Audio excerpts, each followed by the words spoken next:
Bismillahirrahmanirrahim. Mukminin dan mukminat, akhwat.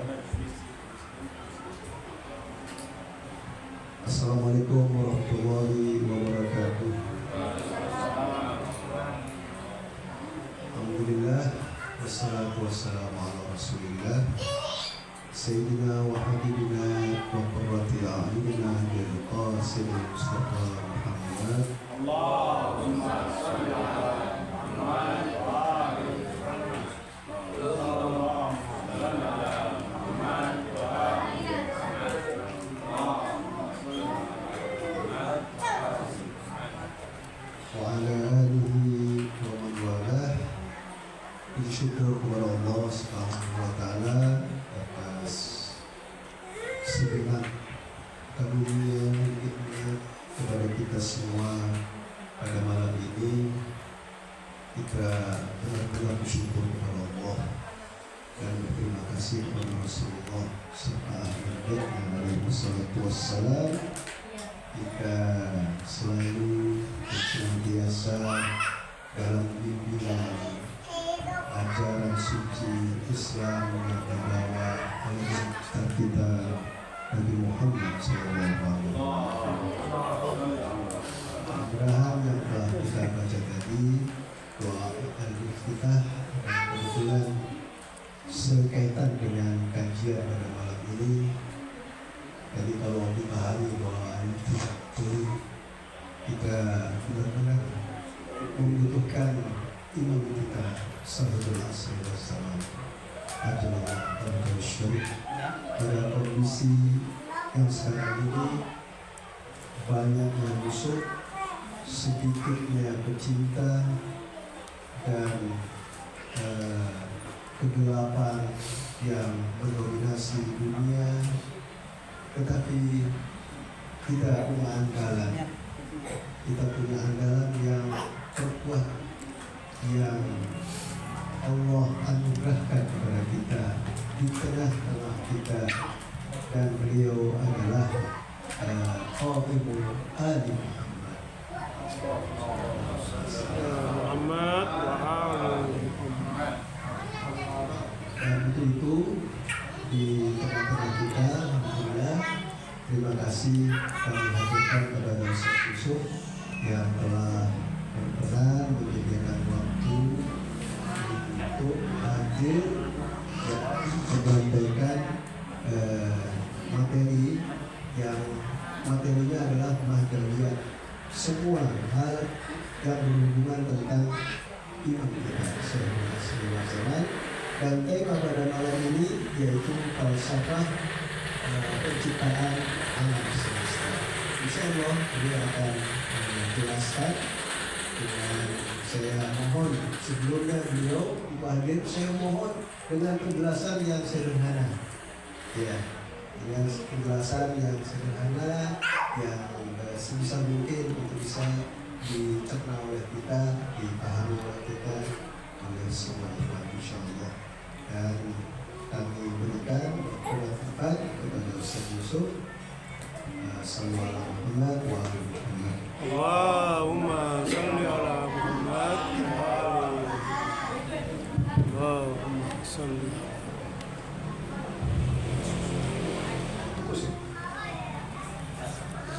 Biasa. Sini.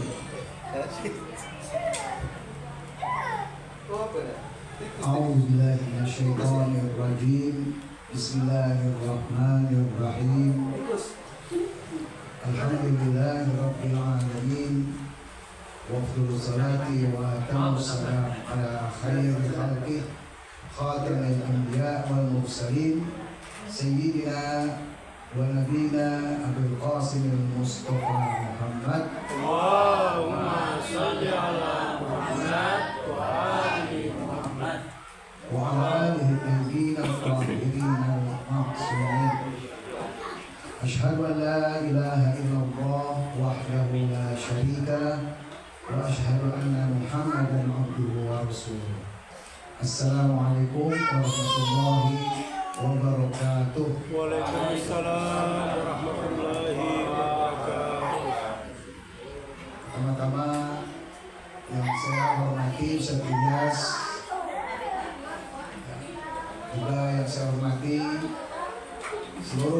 ikhwan dan akhwat yang hadir pada kesempatan ini. Mudah-mudahan Allah Subhanahu wa taala senantiasa merahmati kita dan memberikan apa yang kita harapkan sebagaimana itu juga diharapkan oleh hamba-hambanya yang berkesempatan untuk kembali beribadah atau menyambut sambutan atau seruan Allah Subhanahu wa taala untuk melaksanakan ibadah puasa di bulan suci ini. Sebagaimana yang sudah diketahui oleh kita bersama bahwa saya akan membawakan tema Mahdawiyah. Perlu saya sampaikan dulu bahwa saya membagi tema Mahdawiyah itu menjadi dua. Jadi kalau saya buat garis, ya ada pembahasan yang di bawah garis, ada pembahasan Mahdawiyah yang di atas garis. Ya, itu kalau saya buat garis dulu. Nah, yang di bawah garis itu adalah fondasi pemikiran Mahdawiyah. Sementara yang di atas garis itu adalah bangunan konsep Mahdawiyah. Kalau ikhwan pernah baca, pernah mendengar dan pernah mengikuti kajian-kajian Mahdawiyah yang disampaikan oleh ustadz-ustadz kita, ya ustadz-ustadz Ahlul Bait alaihi wassalam, misalnya tentang siapa Imam Mahdi, tanda-tanda zuhurnya dan lain sebagainya, ya kan, apa yang harapan yang dibawa untuk umat manusia itu adalah bagian atas dari pembahasan Mahdawiyah atau bagian bangunan dari pembahasan Mahdawiyah. Di samping itu penting juga kita memahami pembahasan fondasinya.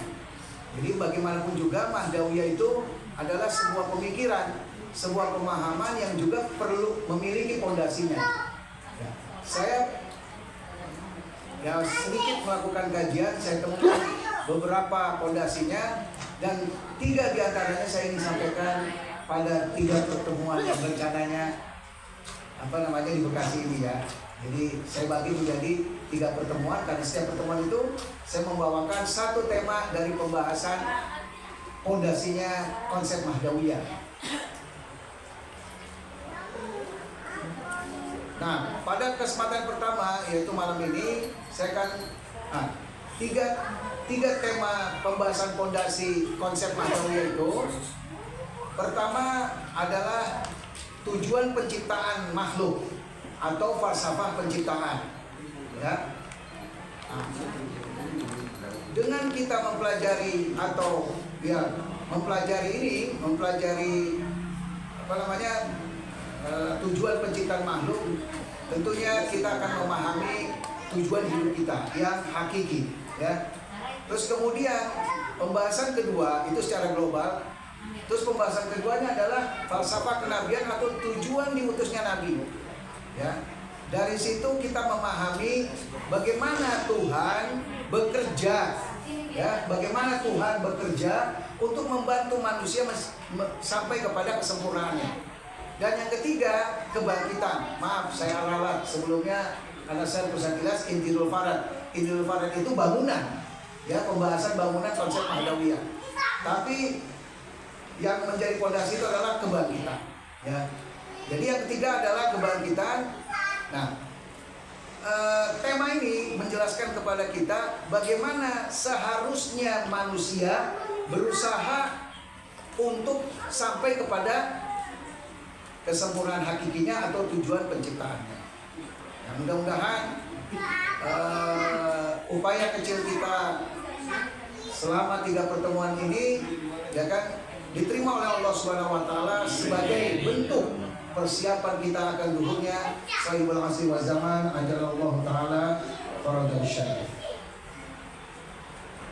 Ikhwan akhwat sekalian rahimakumullah, saya beri kebebasan kalau misalnya tadi juga bisa tidak berpesan ya, kayaknya tidak cukup. Saya berusaha untuk menyederhanakan. Tentu saja saya ini sebenarnya nggak bisa ya memang selalu sederhana, ya kan, cuman mungkin yang dimaksud Ustadz Ilyas harus disederhanakan itu adalah istilah-istilahnya. Memang saya kan santri banget ya, jadi selalu istilah Arab itu melekat gitu, ya kan. Jadi kalau misalnya mahia, wujud, kayak gitu-gitulah, ya kan. Nanti kalau misalnya saya beri kesempatan pada ikhwan dan akhwat, kalau untuk memutus atau bertanya di tengah-tengah saya menjelaskan nggak apa-apa, ya. Jadi misal ada kalimat yang perlu dipahami kembali atau tidak jelas, silakan dipotong penjelasan saya dan ajukan pertanyaannya, insya Allah langsung saya jawab. Ya, tadi itu adalah boleh dibilang prolog atau mukadimah untuk pembahasan umum ya. Jadi pembahasan umum kita adalah Mahdawiyah, tema umumnya. Ya kan, itu tadi mukadimahnya atau pengantarnya. Nah, sekarang kita masuk kepada tema pertama. Jadi saya tidak membahas siapa Imam Mahdi, apa ciri-ciri zuhurnya dan seterusnya, karena itu di pembahasan bangunan ya. Kalau misalnya ada kesempatan dan memang saya harus mengadakan kajian Mahdawiyah, membahas konsep bangunannya, ya kan, ya itu setelah ini. Jadi saya ingin runtun, ya kan, menjelaskan. Iya, di bawah garis dulu. Jadi pondasinya dulu. Nah, yang pertama yang ingin saya sampaikan adalah tema falsafah penciptaan atau tujuan dari penciptaan. Di mana dengan pembahasan ini kita memahami tujuan hakiki hidup kita atau kesempurnaan hakiki hidup kita. Mahdawiyah itu bukan hanya berbicara tentang harapan manusia akan masa depannya. Itu bangunan ya, itu bangunan. Itu pembahasan yang di atas garis ya, di atas garis konsep Mahdawiyah. Atau pembahasan isinya lah ya, isinya Mahdawiyah itu.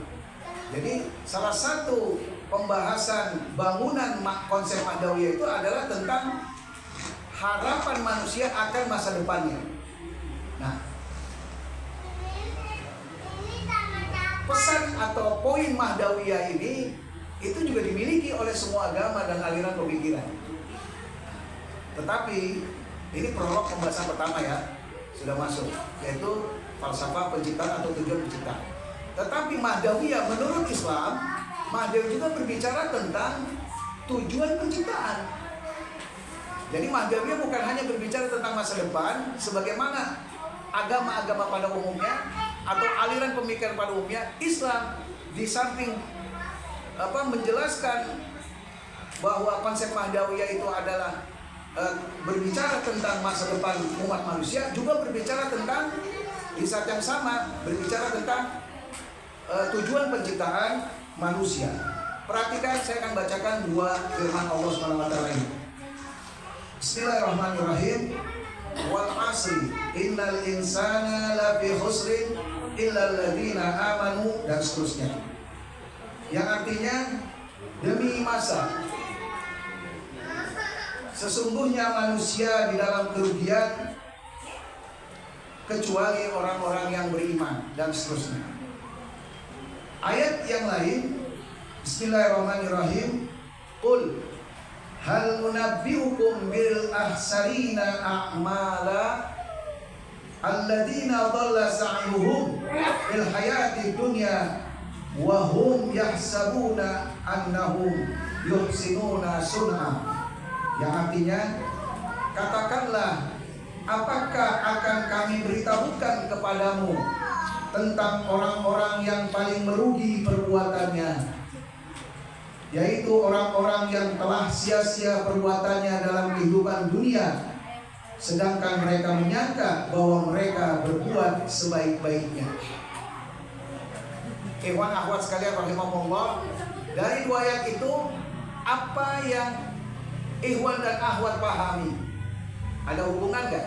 Apa relevansinya dengan pernyataan pertama?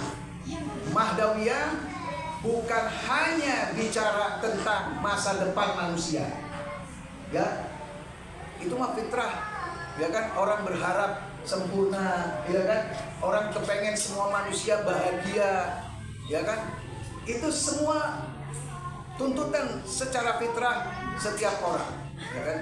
Tuntutan setiap agama dan juga tuntutan setiap aliran pemikiran. Nah, tetapi dua ayat tentu saja tidak hanya dua ayat ini. Ada juga ayat-ayat yang lain, bahkan hadis yang mengingatkan, ya kan, bahwa orang tidak cukup hanya menginginkan kesempurnaan, hanya menginginkan masa depan, dan berdasarkan keinginan itu dia berbuat. Artinya dia berbuat untuk mencapai kesempurnaannya. Ya. Kenapa? Jadi dengan kata lain, apakah orang hanya dengan memiliki harapan atau memahami atau memiliki tujuan hidup dan dia berusaha untuk mencapai tujuan hidupnya atau kesempurnaan yang dia inginkan itu, ya kan, dia pasti mencapainya, atau dia benar-benar menjadi orang yang beruntung? Menurut dua ayat ini, ya artinya dua ayat ini kan memperingati orang. Siapa yang diperingati? Ya orang yang menginginkan kesempurnaan, orang yang berusaha mencapai kesempurnaan. Bahkan di antara mereka itu orang yang bukan rugi lagi, paling merugi. Seperti apa itu orang yang paling merugi? Bisa digambarkan oleh antum semua? Iwan Ahwat bisa menggambarkan orang yang paling merugi itu seperti apa? Coba gambarkan, sederhana aja. Saya punya gambaran sederhana begini. Kalau misalnya orang itu kesempurnaan manusia itu taruh di atas dan dia untuk mencapainya harus naik tangga, ya kan? Nah, terus kemudian dia naik tangga, setiap anak tangga sampai anak tangga terakhir, tentunya asumsinya dia tidak bisa balik lagi ya. Setelah anak tangga terakhir, dia menyadari bahwa ternyata yang di atas itu bukan yang dia inginkan. Dia bisa balik lagi enggak? Itu adalah saat ketika orang itu sakaratul maut. Ternyata selama ini yang dia kejar-kejar, yang dia harapkan, yang dia pahami sebagai tujuan, ya, yang dia harapkan untuk dia capai dalam sepanjang hidupnya, mulai dari anak tangga pertama sampai anak tangga terakhir, ternyata itu bukan sesuatu yang dia cari sesungguhnya, bukan sesuatu yang harus dia pilih.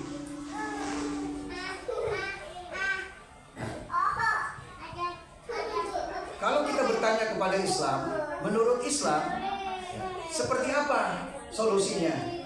Solusinya adalah bahwa apa yang diharapkan oleh manusia, apa yang menjadi tujuan manusia itu, ya, itu adalah sesuatu yang terkait dengan tujuan penciptaan, ya, terkait dengan tujuan penciptaan. Jadi makanya tidak cukup. Jadi secara fitrah memang manusia itu mengejar apa yang diinginkannya, mengejar harapannya, mengejar kesempurnaan lah. Jadi kan dikatakan bahwa manusia itu berbuat karena dia menginginkan kesempurnaan. Tetapi itu saja tidak cukup agar dia berhasil mencapai kesempurnaan. Nah, ada sesuatu yang perlu dia pahami juga, yaitu apa? Tujuan penciptaan. Kenapa? Karena menurut Islam, kesempurnaan manusia itu atau tujuan hidup manusia itu pada hakikatnya adalah tujuan penciptaan itu sendiri. Nah, ini penjelasan secara global tentang tema kita. Jadi kenapa pembahasan tentang tujuan penciptaan itu penting? Kenapa kita harus memahami tujuan penciptaan? Ya, tentu saja bukan sekedar kita paham, ya. Dalam hidup kita itu, kita hidup atau bergerak itu berdasarkan dua konsep, enggak lebih. Jadi ulama mengatakan bahwa dalam riwayat dikatakan berpikirlah sebelum beramal, ya. Tentu saja yang dimaksud adalah kamu harus beramal sesuai dengan ilmu, berdasarkan ilmu, ya kan? Atau beramal berdasarkan konsep. Nah, konsep atau ilmu itu tidak keluar dari dua. Apakah, mungkin kalau bahasa organisasi, saya nggak punya istilah lain ya. Jadi saya minjem istilah yang saya dapatin waktu rapat-rapat di ABI, yaitu apa? Program kerja, ya kan? Atau mungkin ADRT dan seterusnya, ya kan? Nah, itu adalah mungkin kalau di Islam itu seperti fikih ya. Jadi konsep, ya kan, yang menjelaskan kepada kita apa yang harus kita lakukan, kan gitu. Tetapi di samping itu ada konsep yang lain. Ada konsep yang lain, yaitu apa? Yang disebut dengan ideologi, ya kan? Atau akidah lah kalau dalam bahasa kita, ya kan? Nah, dua-duanya itu kita harus perhatikan fungsinya. Tidak saja kita memahami secara konsep saja, tapi juga kita memahami fungsinya, ya kan? Jadi apa fungsi dari program itu? Apa fungsi dari ideologi itu? Ya kan? Nah, kita membahas ini, ya kan, karena kita ingin berbuat sesuai dengan tujuan penciptaan, ya kan? Bukan sekedar kita paham, tapi kemudian kita berbuat tidak berdasarkan tujuan penciptaan. Sebagaimana kita susun program kerja, tapi kita berbuat tidak sesuai dengan program kerja, ya kan? Itu kan. Kalau misalnya nilai dari perbuatan itu diukur oleh dua konsep itu, maka ketika perbuatan manusia itu berbeda atau menyimpang dari dua konsep itu, maka itu otomatis kita bisa sebut sebagai perbuatan yang sia-sia atau tidak bernilai. Nah, ikhwan akhwat sekalian rahimakumullah, salah satu hal yang penting dalam konsep ideologi atau keimanan yang mesti kita cantumkan menurut keyakinan kita sebagai seorang muslim adalah pemahaman kita tentang tujuan penciptaan, ya kan? Supaya apa yang kita inginkan sebagai tujuan hidup, apa yang kita ingin capai sebagai kesempurnaan kita, ya kan? Itu betul-betul kesempurnaan dan tujuan yang hakiki, ya kan? Yang layak kita upayakan sampai anak tangga terakhir dari hidup kita. Nah, dalam pembahasan ini, pembahasan tujuan penciptaan ini, saya bagi menjadi 3 poin, ya.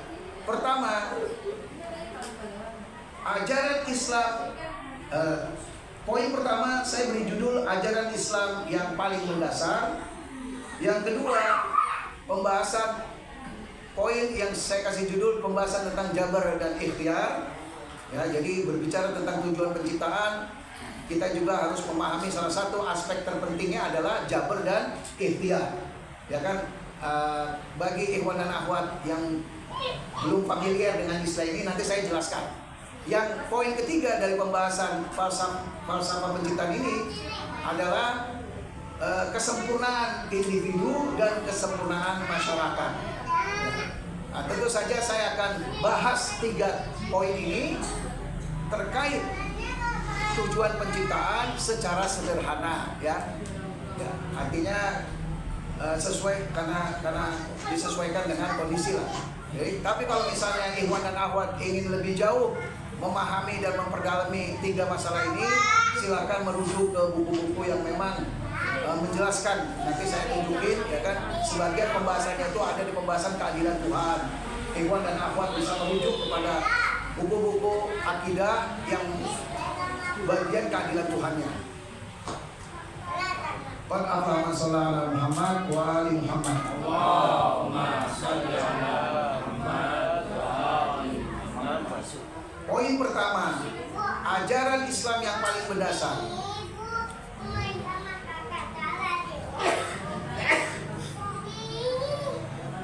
Kalau kita merujuk kepada sejarah Islam, ya, ada 5 ayat. Saya mau tanya saja kepada ibu-ibu, ya. Ibu-ibu, ada berapa ayat yang pertama diturunkan menurut sejarah Islam?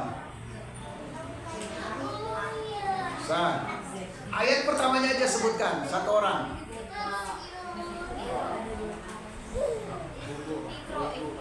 Ya, enak ya, ya. Bismillahirrahmanirrahim. Iqra bismi rabbikal ladzi khalaq. Yang artinya bacalah, ya, apa artinya? Bacalah dengan nama Tuhanmu atau Rabbmu yang telah menciptakan.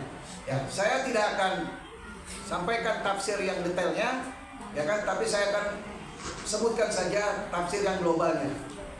Mengutip dari tafsir Al-Amsal, ayat pertama ini dari 5 ayat yang pertama diturunkan, itu menyampaikan tentang rububiyah Allah Subhanahu wa taala. Ibu-ibu, ayat pertama ini berbicara tentang apa? rububiyah Allah Subhanahu wa taala. Apa makna rububiyah Allah Subhanahu wa taala? Ya, silakan salah seorang dari ikhwan jelaskan. Angkat tangan dulu. Rububiyah, siapa yang mau menjawab? Apa yang dimaksud dengan rububiyah Allah Subhanahu wa taala? Ketuhanan. Kalau secara definisinya, artinya makna teologisnya yang dibahas dalam akidah, rububiyah itu diambil akar kata dari roh. Roh itu, ya kan, penekanannya pada pemelihara. Jadi Allah sebagai pemelihara. Ya. Nah, kalau melihat bahwa ayat pertama ini berbicara, ya, ayat pertama ini membawa pesan pemahaman tentang rububiyah Allah Subhanahu wa taala, hal ini menunjukkan apa? Ya, bahwa dalam Islam ini adalah ajaran yang paling mendasar. Dan di saat itu berarti apa? Islam mengambil posisi yang berhadap-hadapan dengan masyarakat saat itu yang memiliki keyakinan Allah Subhanahu wa taala sebagai pencipta, tapi menolak Allah sebagai pemelihara, karena mereka menyerahkan urusan hidupnya kepada berhala Lata dan Uzza. Jadi artinya apa? Mereka menolak Allah sebagai Roh. Ya. Nah, jadi kalau dari sisi keyakinan masyarakat, jadi ajaran yang apa ya? Ajaran yang menjadi sumber, ya, apa ya? Yang menjadi sumber malapetaka bagi umat manusia itu adalah penolakan terhadap Tuhan sebagai Roh.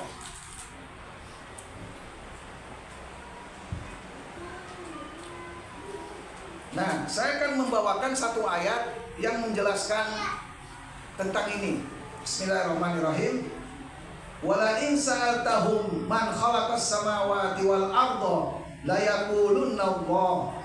Qul afara'aytum ma tad'una min dunillahi in aradani Allahu bidurrin hal hunna kashifatu durrihi aw aradani birahmatin hal hunna mumsikatu rahmatihi qul hasbiyallahu alaihi yatawakkalul mutawakkilun.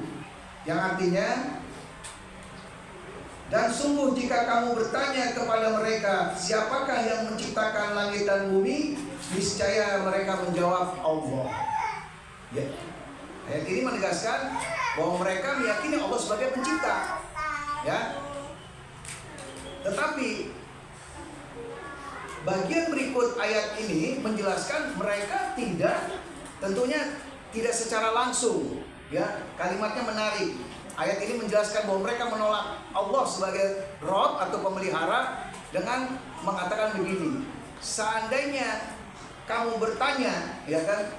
Jadi Rasulullah Shallallahu Alaihi Wasallam disuruh kembali untuk bertanya, kalau engkau meyakini Allah sebagai pencipta, tapi urusan hidup kamu diserahkan kepada yang lain, seandainya Allah yang kau yakini sebagai pencipta itu mendatangkan madarat kepada kamu atau kepadaku, itu pemelihara yang kau yakini bisa mencegah enggak? Lihat logikanya. Kalau Allah yang hanya sebagai pencipta memberikan rahmat kepadaku, ya, itu pemelihara yang kau yakini Lata dan Uzza bisa mencegah enggak? Enggak bisa. Mereka diam. Gitu. Jadi mereka yang sesuatu yang mereka yakini sebagai pemelihara tidak mereka pahami dapat mencegah, ya, mencegah apa yang dilakukan Allah sang pencipta yang mereka yakini sebagai pencipta, ya kan, ketika mendatangkan madarat atau rahmat. Ya, makanya kemudian Rasulullah Shallallahu Alaihi Wasallam diperintah oleh Allah untuk mengatakan hasbiyallah alaihi yatawakkalul mutawakkilun. Kalau begitu cukup Allah, yaitu Dia sebagai pencipta juga sebagai pemeliharaku. Dan hanya kepadanya saja, ya kan, orang-orang yang bertawakal itu mestinya bertawakal, bergantung, ya kan. Nah, ya, tema besar kita adalah tujuan penciptaan, ya. Tujuan penciptaan ini kita kita pahami untuk kita dudukan sebagai apa? Tujuan hidup dan kesempurnaan yang kita upayakan.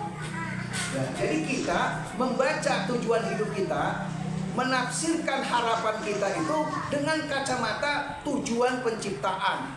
Nah, untuk membangun pemahaman tentang tujuan penciptaan itu, ya kan, lewat 3 poin ini. Ajaran yang paling mendasar Islam, jabar ikhtiar, dan kesempurnaan individu dan kesempurnaan masyarakat.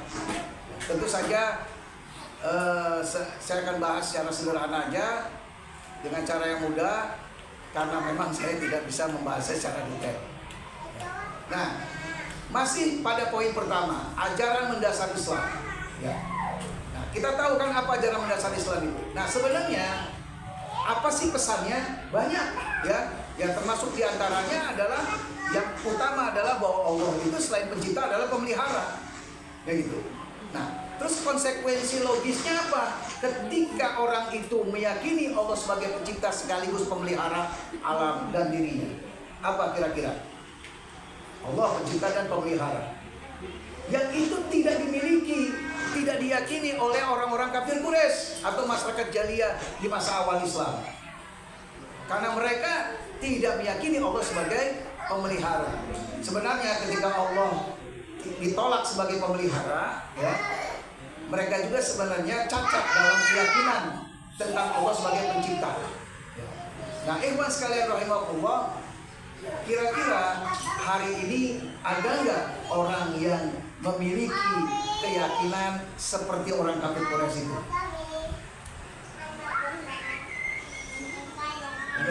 Ikhwan dan akhwat, masih ada nggak orang yang menerima Allah sebagai pencipta tapi menolak Allah sebagai pemelihara? Ada kajian, ya, bahwa yang dimaksud keyakinan bahwasanya Allah sebagai pencipta itu bukan Allah seperti yang kita yakini. Artinya apa? Alam ini punya sebab. Alam ini punya sebab. Jadi orang kafir Quraisy itu, ya kan, tidak ada data lengkap yang menunjukkan kalau orang Quraisy itu meyakini Allah sebagai pencipta persis Allah yang dipahami oleh Rasulullah. Enggak ada datanya. Bahkan sebaliknya, ya kan, pemahaman mereka tentang Allah yang dia yakini sebagai pencipta itu beda. Nah, konsep Allahnya mereka itu ternyata juga dipahami oleh orang-orang Barat. Bahkan orang ateis sekalipun meyakini Allah persis seperti yang diyakini oleh orang kafir Quraisy. Artinya apa? Sebab alam selesai. Ada yang mengatakan A, ada yang mengatakan B, menurut berdasarkan perspektif yang berdasarkan apa ya, sudut pandang yang berbeda-beda, perspektif yang berbeda-beda. Karena kalau Allah menurut Islam otomatis, ya kan, orang itu akan meyakini bahwa Allah adalah pemelihara. Nah, apa konsekuensi logis dari orang menerima atau meyakini Allah sebagai pemelihara?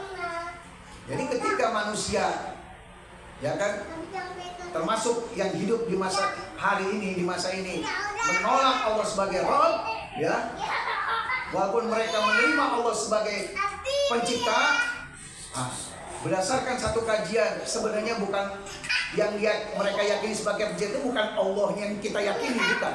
Sebab artinya, kan gitu.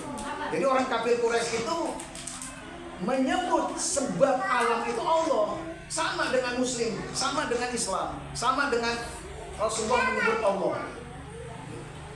Bagi mereka memberikan sifat-sifat yang berbeda.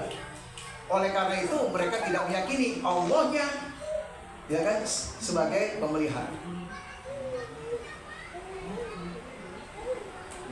Nah, secara rasional, apa konsepnya orang itu menerima Allah sebagai pemelihara? Orang yang meyakini Allah sebagai Rabb, konsekuensinya apa? Dia menerima kalau Allah sebagai pencipta yang maha sempurna dan maha bijaksana. Tentu saja sifat Allah atau asma Allah tidak sebatas dua ini, ya. Tetapi, ya kan, dalam kajian usuluddin sifat yang dua itu meliputi sifat yang lain. Kenapa dalam Bismillah cuman Ar-Rahman Ar-Rahim yang disebut? Katanya Ar-Rahman Ar-Rahim itu sudah meliputi semua sifat Allah. Begitu juga dalam kajian ini, ketika Allah hanya dua sifat saja yang disandingkan kepada Allah, yaitu Allah sebagai zat yang maha sempurna. Ya kan, artinya apa? Dia memiliki segala kesempurnaan. Ilmu, punya qudrah, punya hayat, punya sami, punya, ya kan, dan seterusnya. Jadi Allah itu lahu asmaul husna. Dia pemilik segala sesuatu. Dan sifat kedua yang disandingkan adalah Allah maha bijaksana. Jadi konsekuensi logis, ya, artinya menurut akal, hukum akal, orang itu ketika dia meyakini Allah sebagai Rabb, karena dia sebelumnya dasarnya, ya, jadi konsekuensi logis itu nggak harus akibat ya Bapak Ibu, bisa jadi sebab.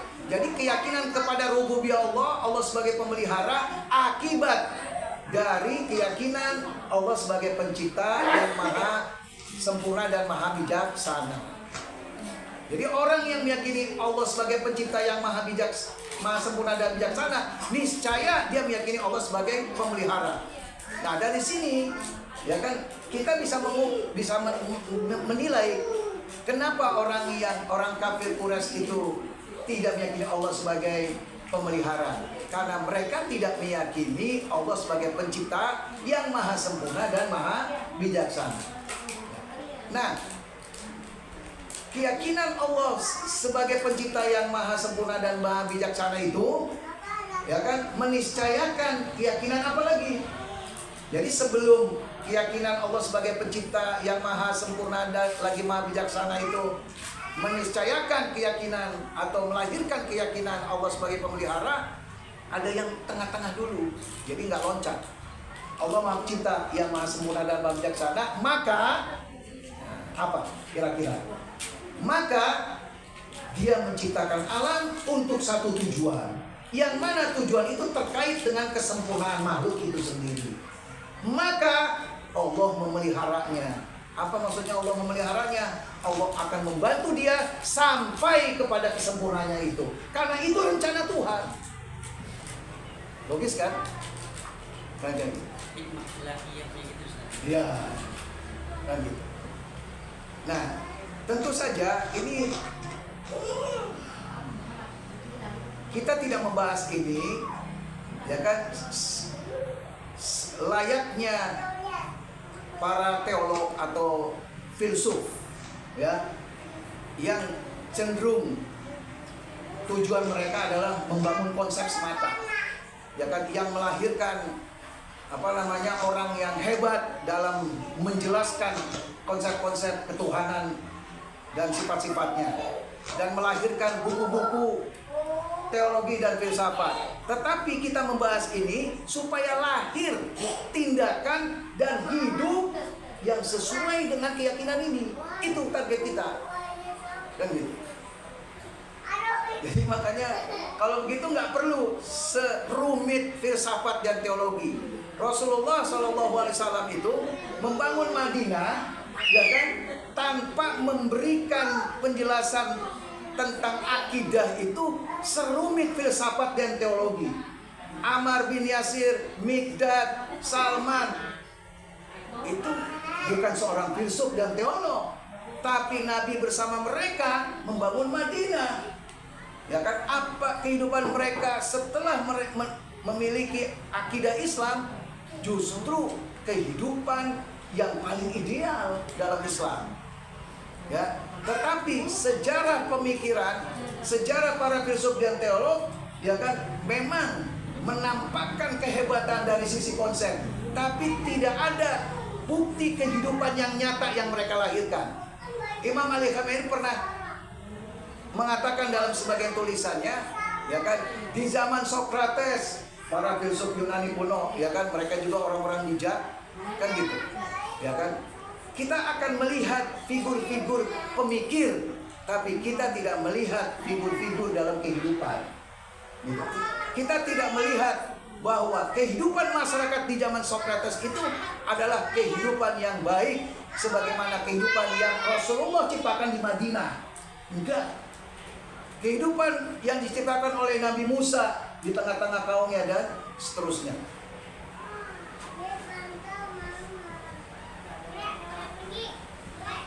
Nah, kembali kepada pembahasan kita, poin ajaran Islam yang paling mendasar, ya kan? Itu melahirkan atau mengkonsekuensikan bahwa Allah sebagai Rabb, ya kan? Ternyata harus atau lahir dari keyakinan Allah adalah pencipta yang maha sempurna dan maha bijaksana. Nah, dari keyakinan ini, ya kan, kita meyakini bahwa Allah SWT menciptakan alam untuk tujuan yang mana tujuan itu terkait dengan kemaslahatan makhluk itu sendiri atau manusia. Dari sini ada dua kesimpulan yang bisa kita pahami.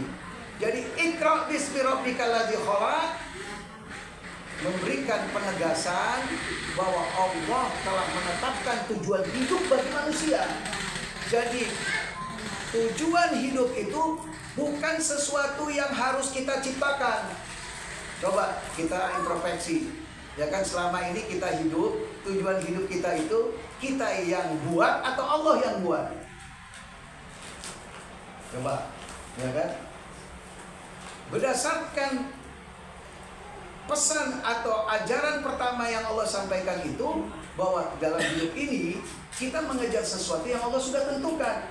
Tinggal kita harus memahami dan menyingkapnya. Dengan apa kita memahami dan menyingkapnya? Nah, itu di pembahasan kedua, falsafah kenabian. Nabi itu adalah teropong kita untuk melihat, ya kan, apa yang harus kita raih. Ya. Jadi kesimpulannya bahwa tujuan hidup bukan sesuatu yang kita ciptakan, karena itu adalah ciptaan Allah. Sebagaimana kita ciptaan Allah, tujuan hidup kita adalah ciptaan Allah. Tujuan hidup adalah sesuatu yang harus kita temukan, ya, kita pahami, bukan kita ciptakan. Saya akan mengutip ayat yang menambah penjelasan tentang masalah ini. Bismillahirrahmanirrahim. Alladzina yadhkuruna Allaha qiyaman wa qu'udan wa 'ala junubihim wa yatafakkaruna fi khalqis samawati wal ardi. Rabbana ma khalaqta hadza batilan subhanaka faqina adzabannar. Yang artinya yaitu orang-orang yang mengingat Allah sambil berdiri atau duduk atau dalam keadaan berbaring, dan mereka memikirkan tentang penciptaan langit dan bumi seraya berkata, wahai pemelihara kami. Di sini Rabb diartikan Tuhan, ya. Tapi dalam bahasa Arabnya Rabb dia nyebutnya, ya. Rabbana, ya, Rabbana, wahai pemelihara kami, ma khalaqta hadza batilan. Nah, selalu dikaitkan dengan penciptaan. Engkau tidak menciptakan ini sia-sia. Jadi orang yang meyakini Allah sebagai Rabb, niscaya sebelumnya dia meyakini Allah itu pencipta yang maha sempurna. Nah, ini yang hilang dari keyakinan, dari pikirannya orang kafir Quraisy. Hanya pencipta. Kalau pencipta itu tanpa sifat sempurna, maha sempurna dan maha bijaksana, itu artinya sebab. Apa saja kita bisa tunjuk sebagai sebab, betul tidak? Ya. Kan kalau menurut ilmu pengetahuan dan kemudian menjadi ideologi di barat, katanya bahwa Tuhannya, yakni maksudnya sebabnya alam ini, ya adalah alam itu sendiri, hukum alam ini, kan gitu. Hukum alam ini. Nah, kalau kita perhatikan, kita kita renungi ayat ini, yaitu Al-Imran 191, 191, itu menjelaskan kesimpulan yang sebelumnya saya sampaikan, bahwa tujuan hidup bukan sesuatu yang diciptakan manusia, tapi yang diciptakan oleh Allah. Manusia hanya menemukan, harus menemukan dan memahaminya. Nah, ayat ini menceritakan bahwa sebagian hamba Allah itu dia mencari, ya, bukan menentukan, dia mencari, dia bertanya kepada Allah Subhanahu wa taala, wahai Tuhan, untuk apa Engkau menciptakan alam ini? Nah, poin keduanya, karena ini lahir dari ajaran mendasar rububiyah, ya kan? Dan sejarah mengatakan bahwa pemikiran pemikiran pertama yang merusak hidup manusia itu penolakan Allah sebagai Roh. Gitu. Nah, jadi ada kesimpulan yang kedua. Jadi menurut Islam, keyakinan kepada tujuan penciptaan inilah keyakinan pertama, ya kan, yang menggerakkan manusia untuk menuju kepada kesempurnaan hakikinya. Itu yang pertama. Ya kan? Dan menjadi fondasi bagi perubahan pada masyarakat. Sebelum demikian, poin pertama dari pembahasan pertama, ya kan. Jadi pembahasan pertama kajian Mahdawiyah yang saya sampaikan itu kajian pertamanya apa? Falsafah penciptaan atau tujuan penciptaan. Terbagi menjadi 3 poin pembahasan. Poin pertamanya adalah ajaran Islam yang paling mendasar, yang mengingatkan kita kepada konsekuensinya, yaitu apa? Bahwa alam ini diciptakan untuk suatu tujuan oleh Allah Subhanahu wa taala. Dan silakan ikhwan dan akhwat, mungkin ada sesuatu yang masih belum dipahami dengan baik, silakan untuk bertanya ya.